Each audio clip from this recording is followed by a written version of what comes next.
қасиет керек дейді. Ол ыстық қайрат, нұрлы ақыл, жылы жүрек дейді.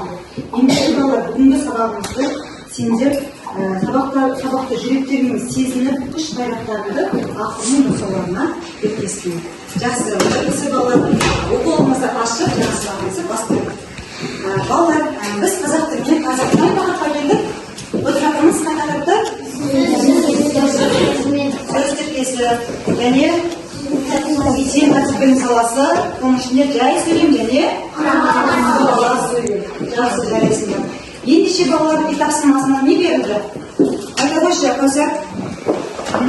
Үй тапсырмасына ереже жаттау береді, сосын 29-ші беттегі 28-ші жаттау береді. Жас бетті балалар барымыз? Жақсы, жарайсыңдар, тамаша. Ендеше балалар үй тапсырмасын жаттығуды оқимыз. Бірінші үй тапсырмасын балалар есімдермен құмсағат ойын арқылы бастағым келіп отыр. Ойлаймыз ба? Жақсы, ендеше ойынды бастайық. Бәріміз мұқият қараймыз. Сіздерге балалар сұрақ беріледі. Сұраққа жауап беріп кеткен кезде жауап шығады. Жақсы, синтаксис әлемі не есептейді дейді? Жақсы, Амелия. Синтаксис сөз тіркесі мен сөйлемнің оның құрылысын зерттейді. Тамаша. Толықтыра қойшы, Альбина. Сөз тіркесі дегеніміз ол екі немесе одан да көп сөйлеммен Сөздерді мағыналық байланысы. Мағыналық және грамматикалық байланысы. Дұрыс, тамаша. Жақсы, тағы. Төреғали айтады. сөз тіркесі дегеніміз ол екі немесе одан көп сөз байланысы. Сөздердің мағыналық жағынан байланысы екен. Бала дұрыс екен? Жақсы, жарайсың. Келесі сұрақ. Жай сөйлем дегеніміз не? Айтын. Жай сөйлем дегеніміз бір ғана ойды білдіреді. Жақсы, тағы мағады. Аял. Жай сөйлем дегеніміз бір ғана ойды білдіреді. Толығырақ қалай болып екен? Бір немесе бірнеше сөз бен сөз тіркесінің құралы бір ғана тиянақты ойды білдіреді екен. Тамаша, жарайсың. Келесі сұрақ. Сөйлемді оқи қойшы, Фатима. Ауылдан әжем келді. Ауылдан әжем келді. Қандай сөйлем? Жай сөйлем. Тамаша. Дұрыс деген тексер сөйлем. Ауылдан әжем келді. Bir ғана ойды білдіріп тұр балалар, иә? Ауылдан әжесінің келгенін білдіріп тұр. Жақсы, жай сөйлем бекен? Жақсы, жарайсың. Тамаша. Келесі сұрақ.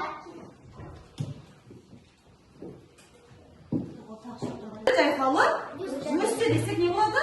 Құрмалас сөйлем болады. Жақсы, жарайсың. Жақсы, енді балалар, тағы кім сұрап кетеді құрмалас сөйлемде? Тағы да, ал, Сабина. Оқушылар тәртіпті болса, ұстазы қуанады. Дұрыс. Оқушылар тәртіпті болса, ұстазы қуанады дейді. Ең керек нәрсе, балалар. Бұл қандай сөйлем екен, балалар? Құрмалас сөйлем екен. Жарайсың, тамаша. Ендеше балалар, бүгінгі біздің жаңа тақырыбымыз жай сөйлем мен құрмалас сөйлем екінші сабақты. Мақсатымыз сөйлемдерді, жай сөйлем мен құрмалас сөйлемді ажырату және құрмалас сөйлемнің тыныс белгісі қою.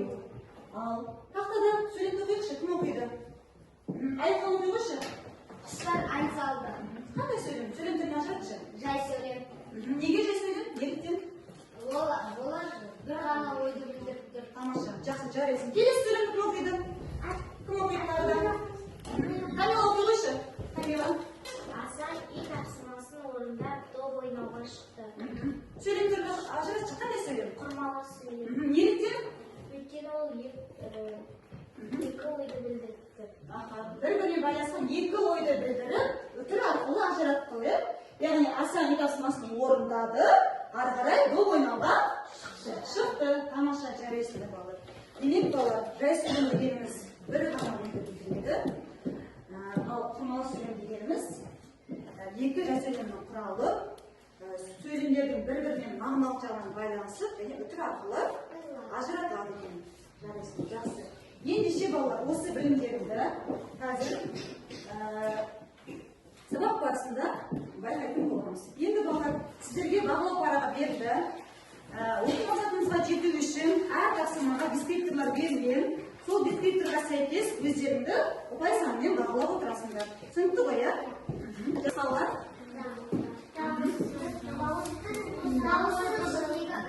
бірге дауысты, бірге дауыссыз. Қай кезде дауыссыз болады? Алдында дауысты. Бұл кезде жоқ дейді. Айта ғой ерте. Оның алдында дауысты дыбыс тұрса, ол дауыссыз болады. Ал алдында дауыссыз дыбыс тұрса, ол дауысты болады. Сөз ішінде алдыңғы дыбысқа байланысты екен, яғни дауысты, дауыссыз болады. Жақсы, жарайсына жазамыз. Ендеше балалар қазір оқулықтарындағы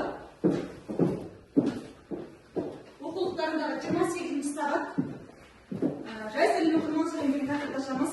28 сағатты, жоқ, 27 кешірімдік. 25 сағат ашамыз. Аштықта бүгін күнді жазып, балалар бірінші әр оқушы жеке жұмысты орындайды. 60-шы жаттығуды не істейміз? Жай сөйлемді құрмалас сөйлемге айналдырып жазамыз. Бізге бірнеше құрмалас сөйлем берілген, соны жай сөйлеммен не істейміз? Балалар қайында? Орындаған кезде кетеміз. Бірінші топ бірінші сөйлемді, екінші топ екінші сөйлемді, ал үшінші топ үшінші сөйлемді, үшінші қатарды алып, жай сөйлемді құрмалас сөйлемге айналдырамыз.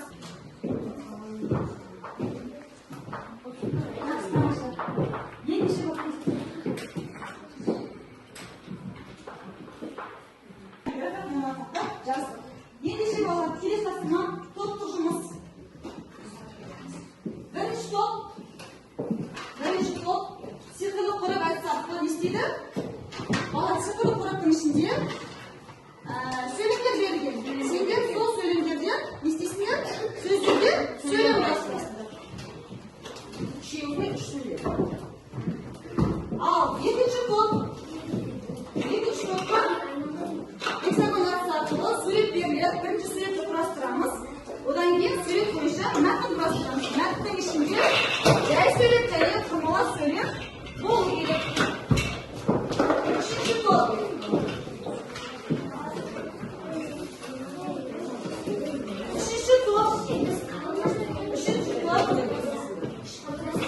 Сіздерге бірінші сөйлем берілген.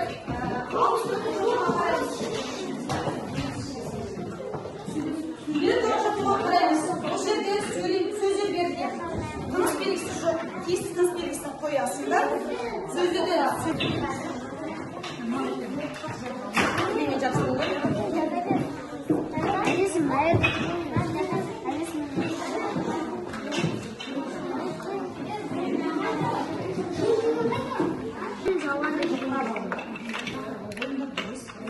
Балалар, мәтін құрамады, мәтін не?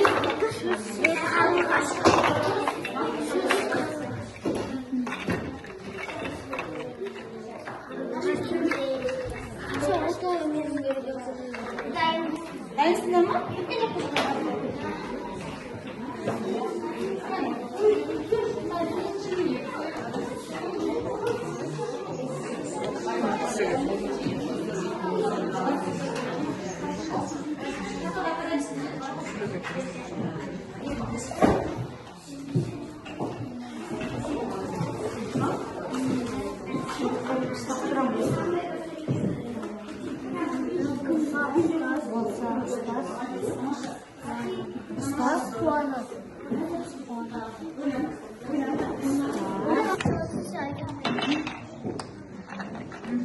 Топ кішілері белсенді.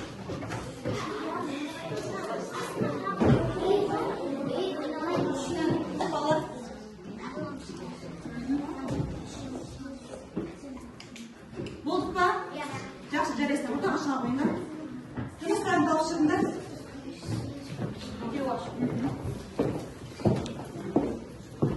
Ал, жақсы. Бірінші болып бізде балалар. Бірінші топ бітірді. Сиқырлы қорап әдісі бойынша сөздер ғана берілген. Содан құрмалас сөйлем құрастыру керек еді. Ал, оқиға сөйлемді Айгерім баста. Орманда ысқыр жел кезді. Бұталар сыбды қақты. Қандай сөйлем? Бұл бізде Жай сөйлем ба, құрмалас сөйлем ба? құрмалас сөйлем. Неліктен? Бұл екі ойды білдіріп тұр. Екі жай сөйлемнен тұрады. Жақсы, тамаша, жарайсың. Алген оқи ғой. Күз түсіп, құстар жылы жаққа қайтты. Ол бізде құрмалас сөйлем. Өйткені ол екі жай сөйлемнен құрылып тұр. Сабина. Қарлығаш төмен ұшса, күн жауады. Қандай сөйлем? Бұл құрмаға сөйлем. Өйткені бұл екі жай сөйлемнен құралып тұр. Бірінші топ мүшелеріне қошеметтеп қояйық. Отырағыңыздар, тамаша, өте жақсы. Енді екінші топқа балалар сурет берді, иә? Бірінші, қандай сурет шықты балалар? Қаттырып айтыңыз. Отбасының суреті шықты, иә? Отбасын көрдіңіз, жақсы. Ал енді қандай тақырып бастырдыңдар? Ерке, дауыстастыр оқи қойшы. Отбасым бақыт екені. Менің отбасым үлкен және тату. Отбасымызда 6 адам бар. Әкем құрылысшы, ал анам дәрігер. Қарындасым сурет салғанды ұнатады. Мен ұшқыш болғым келеді.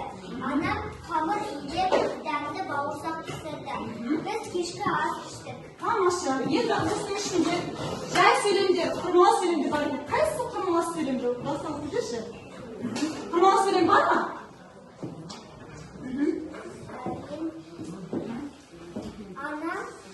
Анам қамыр илеп, дәмді бауырсақ пісірді. Дұрыс. Анам қамыр илеп, дәмді бауырсақ пісірді.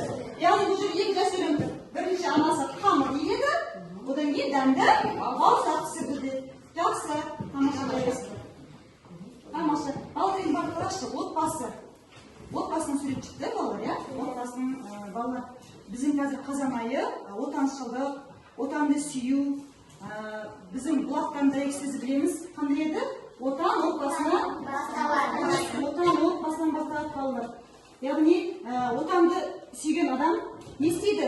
Отбасында құрметтейді, отбасындағы үлкендерді құрметтейді, иә? Жақсы, жарайсыңдар. Отыра қойыңдар.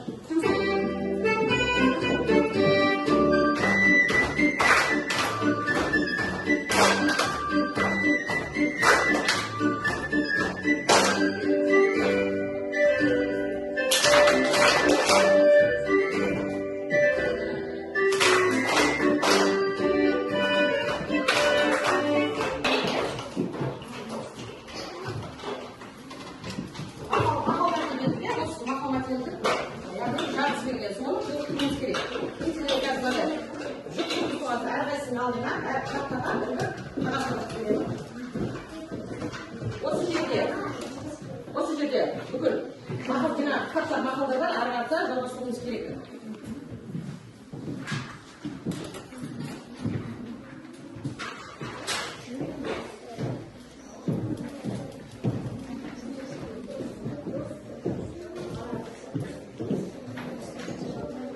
Енді осыны дұрыс жауабын алды.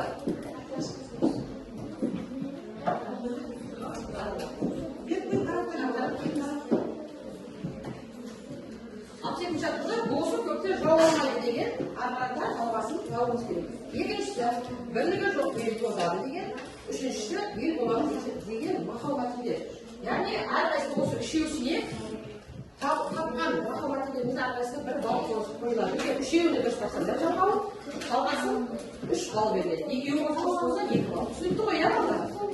Әңгіме екені білейік. Балдарда жерде араның ұясы берілген. Араның ұясына мақал жазылған. Мақалдың екінші сыңарын тауып құрмалас сөйлем құрастырасында арада жазып және жапсырасында.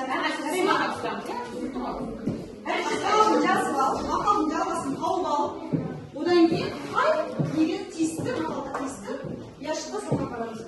Уматаға қарамыз.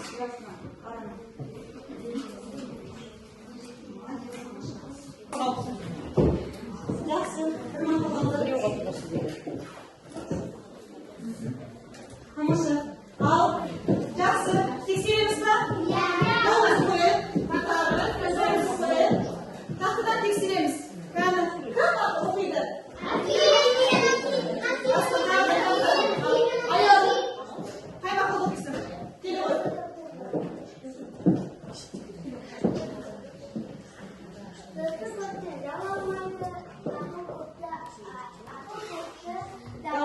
Олар дұрыс па?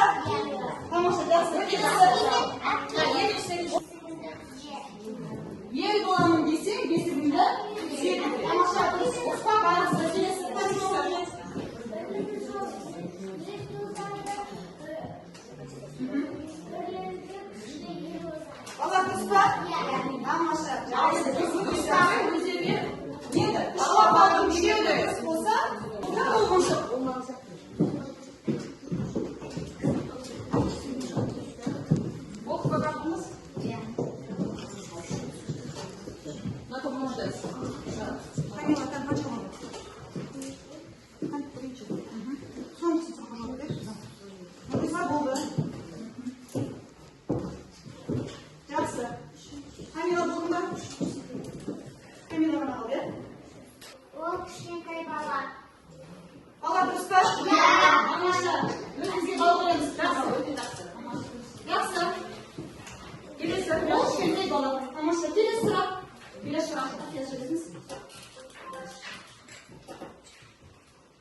бізге сабақ беріп жұмыс істеуге қуаныштымын. Бүгінгі сабағымызда бүгінгі сабақтан балалар жалпы біз не үйрендік, не білдік, кім айтады? Бүгінгі тақырыпта не істедік? Айқын. Ереже үйрендік. Ол жай сөйлеммен құрмалы сөйлемді үйрендік. Сөз тіркесі мен сөйлемді, жай сөйлем, құрмалы сөйлемді үйрендік. Ол Синтаксис білім саласына сенбейді. Жақсы. Анелия синтаксис білім саласы бойынша. Bunun sabah boyunca jay söylемді құрмалы сөйлемге айналдырып үйрендік. Тамаша, жарайсың. Екінші балалар, домбыра біздің ұлттық құндылығымыз, иә? Домбыра, нағыз қазақ домбыра дейді ғой. Бүгінгі сабағымызды егер тапсырмасымызды түсінікті оқу мақсатына жетсек, түсіндім деген деп нотаны басамыз. Егер де тағы да сұрақтарым бар болса, әлі де толықтыру керек болса білімімізді, онда сары нотаны басамыз. Ал егер мүлдем түк түсінбесек, онда түсінбедім деген қызыл нотаны басамыз. Бірінші қатар келе қойыңдар.